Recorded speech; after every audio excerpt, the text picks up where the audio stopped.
wabarakatuh. Halo semuanya, perkenalkan nama saya Muhammad Arif Al-Mukni dengan NPM C1C02401. Saya mahasiswa S1 Akuntansi Universitas Bengkulu angkatan 2024. Pada kesempatan kali ini kita akan berbincang-bincang seputar kisah inspirasi bersama dengan tamu kita. Boleh perkenalan dulu, Mbak? Halo, perkenalkan nama aku Rizky Amalia. Aku merupakan mahasiswa semester 4 program studi S1 Akuntansi di Universitas Bengkulu. Nah, Mbak ini biasa dipanggil dengan Mbak Kiki kan, Mbak? Iya betul, Mbak Ya. Kiki boleh, Mbak Rizky boleh. Mbak Kiki.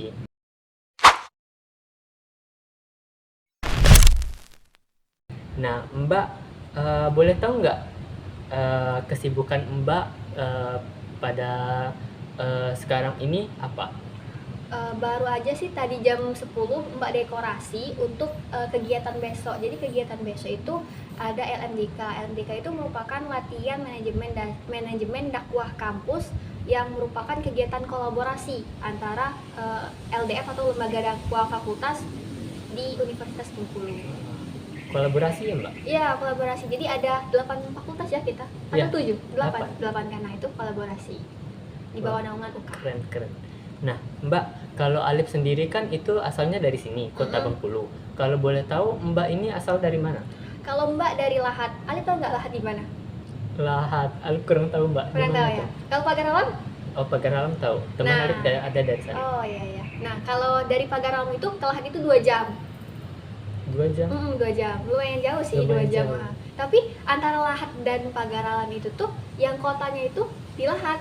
Di Lahat itu tuh udah ada mall, udah ada pokoknya ya makanan-makanan kayak gacoan itu, ricis ada di Lahat itu. Kalau di Pagaralam nggak ada. Lebih Maju lah. ya, oke. Kira-kira seperti itu ya, Mbak. Ya.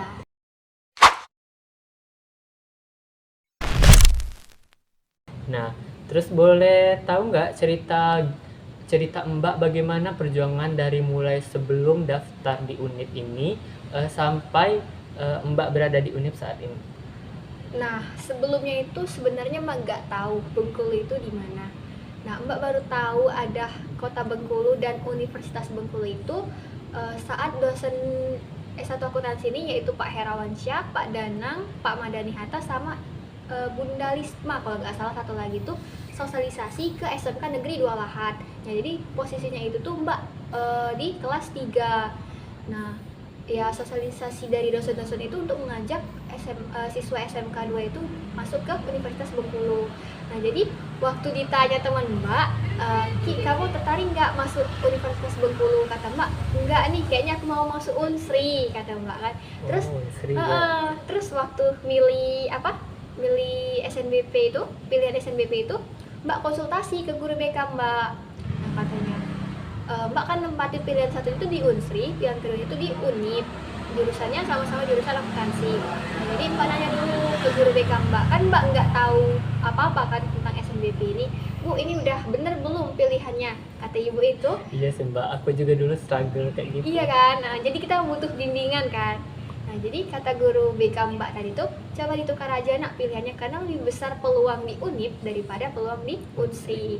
Karena mengapa? Karena yang di Unip ini tuh ada salah satu alumni SMK Mbak yang jadi dosen. Alumni. Iya, alumni.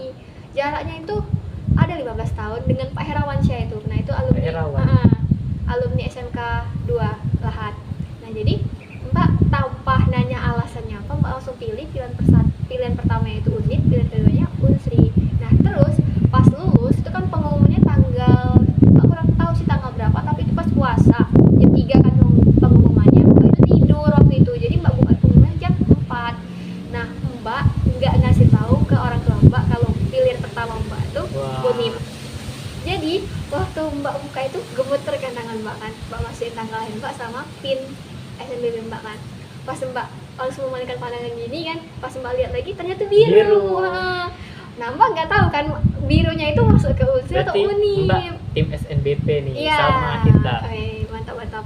Nah, jadi Mbak langsung bilang kan ke orang tua Mbak, Mbak, aku lulus SNBP di mana? Nah, mama Mbak tuh ngiranya Mbak lulus di Unsri. Oh, karena Mbak belum bilang. Iya, belum bilang tuh. Di Unip langsung mama Mbak yang awalnya sumringah menjadi sedih mungkin ya, ingin melepas Mbak tuh karena Mbak dari kecil itu tuh strict parents. Pas mbak mau merantau itu, ya takut orang tua mbak itu. Itulah ceritanya. Aku juga baru tahu lah Mbak dari SMK. Mbak jurusan apa? Nah, kalau mbak di SMK itu tuh mbak jurusan akuntansi. Jadi Oh, relevan lah dengan relevan, jurusan ya. mbak sekarang. Sama kayak Alif dari mana? Kalau itu dari SMA. Oh, SMA. IPA, IPS? Alif IPS. IPS ya, masih lah dikit relevan Iya, kan. kan Alif dulu juga pernah belajar akuntansi Oh, kelas 3. Mantap, mantap.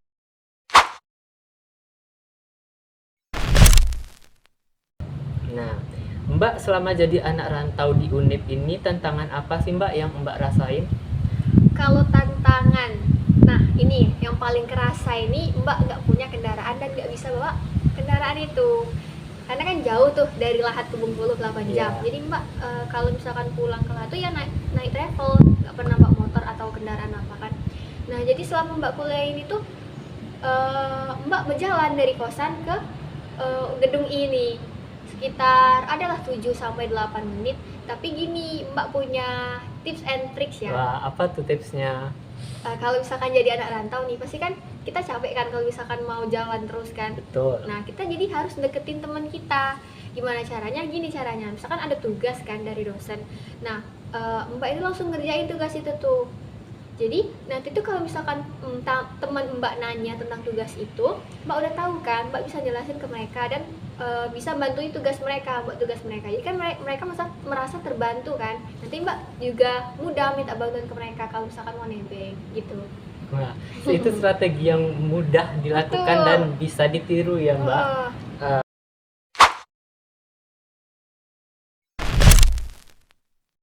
Nah, tapi kan Mbak bilang ini Mbak nggak ada kendaraan gitu Mbak. iya. Mbak kurang lancar juga bawanya. Tapi yang Alif tahu Mbak itu mengikuti beberapa organisasi itu Mbak. Iya, betul, Nah, betul. bisa Mbak ceritakan itu organisasi apa yang Mbak ikuti? Mbak ikut dua, yang pertama itu FKSI, yang kedua KSPM.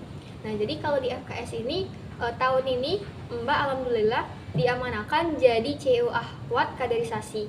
Itu ada CEO Ahwat sama Ikhwan. Yang Ikhwan ini Aditya Lubis. Iya, Bang Adit Ya Bang Adit tahu kan Alif. Tahu. Nah kalau yang di KSPM ini Mbak cuman anggota HC sih. HC itu Human Capital. Jadi dua-duanya itu Mbak tuh ngurusin SDM-nya organisasi itu. Nah kalau untuk dua organisasi ini Mbak masuknya itu dari awal maba. Jadi Mbak nggak pernah pindah-pindah organisasi dari semester 1 sampai semester 4. Jadi Mbak tuh udah merasa nyaman sih di organisasi dua ini tuh. Karena relevan juga dengan jurusan akuntansi kan. Kayak FKSI itu tuh kan belajar tentang ekonomi syariah. Nah di akuntansi juga ini di semester 3 ada matkul akuntansi syariah, itu bisa menunjang. Nah kalau di KSPM itu kan tentang pasar modal tuh. Nah di semester 4 ini ada mata kuliah namanya analisis investasi dan portofolio. Nah itu bisa menunjang juga ilmu yang didapat dari KSPM. Iya, Itu sih. itu relevan kan Mbak? Iya.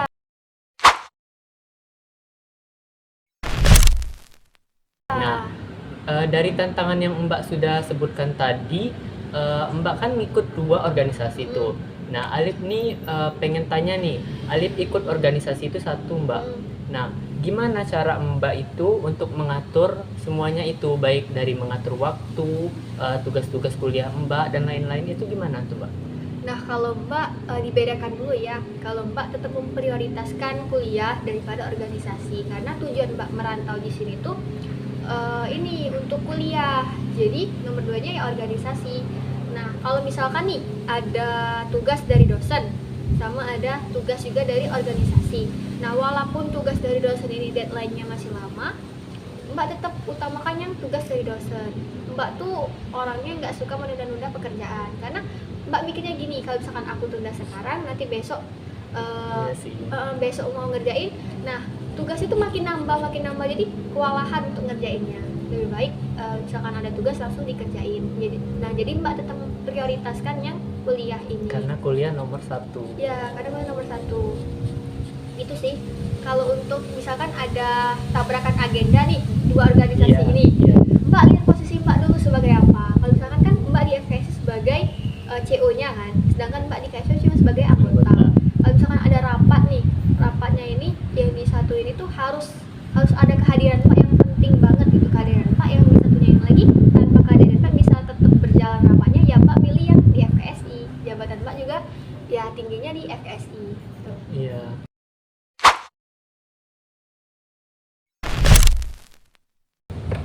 Baik Mbak, kita lanjutkan nih. Nah, Mbak kan dulu sempat jadi pentutor waktu Alif baru masuk di Universitas Bengkulu.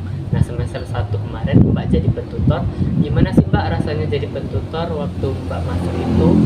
Apa yang dapat Mbak rasakan manfaatnya? Nah, kalau jadi pentutor itu mbak sangat-sangat senang karena kan kalau jadi pentutor pasti dekat dengan adik tingkat, dan juga mbak tuh mau flashback waktu SMK dulu, karena waktu SMK dulu tuh mbak dan Kak Vigo itu kan teman mbak dari SD sampai kuliah, itu tempat sekolahnya selalu sama.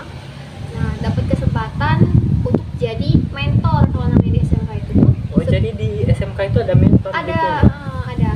Tapi mentornya itu baru terpikir oleh Kajur itu setelah di angkatan kami gitu. Nah, jadi kami itu bertiga, Mbak, Kak Vigo sama satu lagi tuh temen Mbak namanya Seni tuh ngajarin adik-adik kelas 10 sebelum kami magang. Nah, jadi ngajarin dasarnya akuntansi sama dasarnya Excel. Itu kan adik-adik kan masih bingung tuh. Iya, jadi kami soalnya bantu. masih banyak juga yang bingung Excel itu. Kayak les lah sehabis pulang sekolah gitu. Nah, terus pas di S1 akuntansi ini ternyata ada program ya tutor kan itu dari Himas itu. Nah, jadi Mbak mau daftar itu karena Mbak mau berbagi ilmu yang Mbak punya sedikit itu, dan ya mau flashback lagi tuh. Karena seru soalnya ngajarin adik-adik tingkat itu. Berarti Mbak ini ketertarikannya sharing ilmu ya Mbak, karena sharing Iya. ilmu itu juga berkah. Betul. Nah, kalau Alif lihat di grup Telegram itu Mbak jadi admin KIP ya Mbak? Iya. Nah, itu apa aja tugas Mbak? Nah, kalau untuk tugasnya kemarin udah dikasih tahu sama ibu pembinanya, bantuin maba, jawabin pertanyaan maba seputar KIP, dan juga nanti tuh bakal nyariin maba dan ngumpulin maba itu untuk undang ke grup yang fix penerima KIP-nya. Tapi kan ini mabanya masih melakukan pendaftaran kan, Iya. dan belum juga registrasi mabanya, jadi Mbak belum ada kerjaan. Sejauh ini sih Mbak nanyain pertanyaan yang maba tanyakan sih, kayak Kak ini gimana, kalau rumahnya ini gimana, suratnya nggak ada. Pokoknya seputar tentang itu dibantu jawab gitu. Kalau Mbak itu maksudnya itu di Mbak yang inisiatif sendiri atau Mbak diundang gitu? Yang KIP tadi, Iya. kalau admin KIP itu sebenarnya rekomendasi dari orang. Jadi Mbak kemarin tuh direkomendasikan oleh salah satu kakak tingkat kita juga di akuntansi itu. Katanya, Rizky mau nggak jadi admin KIP? Soalnya kakak lihat Rizky tuh gercep kalau balas chat. Jadi ya Mbak nggak mau kan, kayak melewatkan kesempatan, apalagi itu kan tentang KIP juga kan, bisa bantu orang tentang informasi KIP. Jadi ya Mbak terima aja, terus Mbak langsung dihubungin sama ibu pembinanya dan ditanyain lah pokoknya IPK-nya berapa, terus pernah dapat evaluasi enggak, terus bisa MC enggak, pokoknya ada beberapa pertanyaan. Oh, iya sih.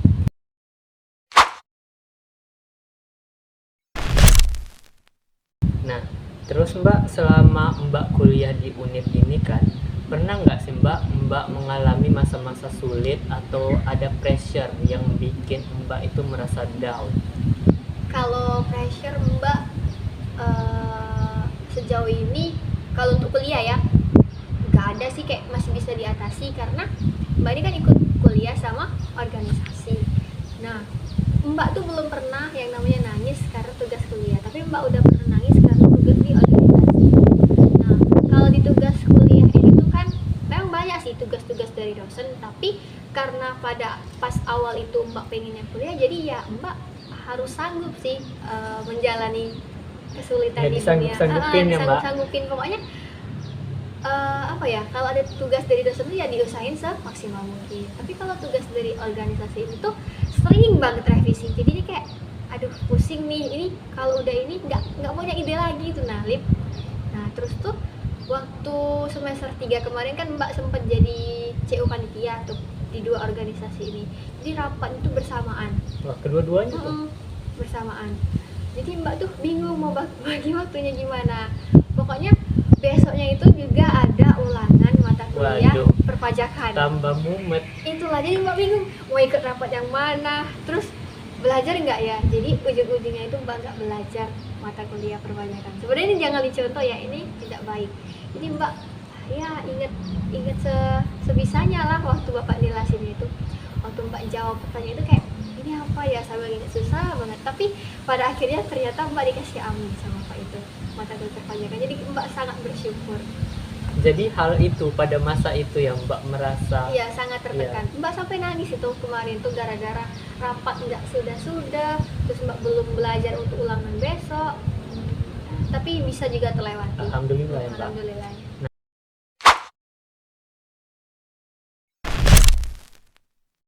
Namun Mbak, dari tantangan yang Mbak hadapi itu, apa yang memotivasi Mbak agar tetap kuat dan bertahan sampai saat ini? Yang memotivasi Mbak itu ya karena Mbak merantau ini tujuannya untuk kuliah, dan ya kuliah ini tuh untuk apa ya? Untuk kebaikan Mbak dan keluarga Mbak. Kan nggak semua orang dapat kesempatan kuliah tuh. Jadi Betul. kalau kita udah dapat kesempatan kuliah ya harus dimaksimalin. Dan itu juga pilihan Mbak untuk kuliah itu, karena orang tua Mbak nggak menuntut Mbak untuk kuliah. Jadi ya harus dilewatin lah gimana pun caranya. Dan sebenarnya itu nggak perlu dipikirin kalau misalkan ada sesuatu yang memberatkan, tapi dijalanin aja, nanti tuh bakal terlewati sendiri kok. Ya intinya dijalanin dulu aja ya. Betul.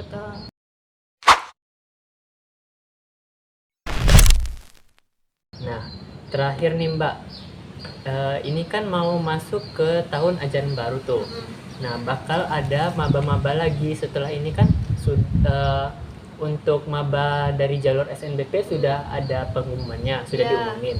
Nah, berikutnya bakalan ada teman-teman kita yang ikut UTBK dan juga lewat jalur mandiri. Jamak satu lagi. Nah, Mbak ada nggak sih pesan-pesan buat mereka maba 2025 nanti, terutama juga untuk anak-anak rantau yang daftar di S1 akuntansi? Kalau pesan Mbak ya mungkin untuk maba-maba, karena kalian udah dapat kesempatan kuliah, jadi kalian maksimalin kesempatan itu. Jangan disia-siain, dan apa ya gunakanlah kesempatan itu sebaik mungkin untuk membuat diri ini berkembang.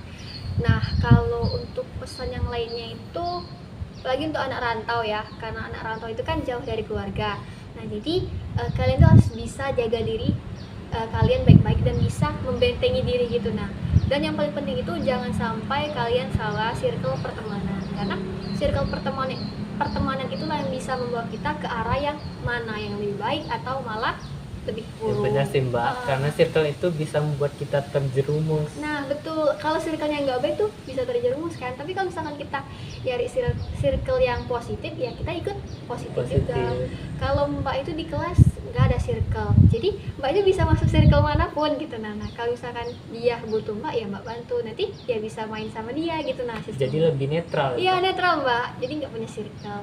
Nah terus Mbak punya quotes sih. Quotes Mbak itu tuh setiap orang punya porsinya masing-masing. Nah jadi kita itu nggak boleh iri sama orang yang dapat dapat kebahagiaan dan nikmat yang lebih dari Allah. Betul. Karena kita itu punya bagiannya masing-masing. Misalkan nih hari ini orang berhasil, sedangkan kita belum berhasil. Kita kan nggak tahu seberapa banyak jatah gagal yang dihabiskan oleh orang tersebut, sedangkan kita baru gagal berapa kali. Jadi ya tetap syukuri apa yang udah Allah kasih ke kita, jangan sampai kufur sama nikmatnya. Itu aja sih kalau dari Mbak. Bagus quotes-nya Mbak. Iya. Sangat memotivasi kita dalam menjalani hidup. Intinya kita harus bersyukur. Betul. Nah, itu tadi bincang-bincang kita terkait kisah-kisah inspirasi dari Mbak Rizky Amalia. Sekian podcast kali ini. Saya mengucapkan terima kasih Mbak kepada Sama-sama. Mbak atas kesempatannya telah meluangkan waktunya. Dan itu tadi podcastnya. Terima kasih dan wassalamualaikum warahmatullahi wabarakatuh. Sampai jumpa.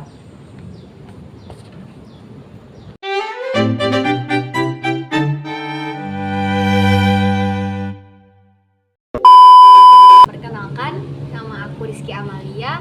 Aku merupakan mahasiswa semester 4 di program studi aku. Ulang.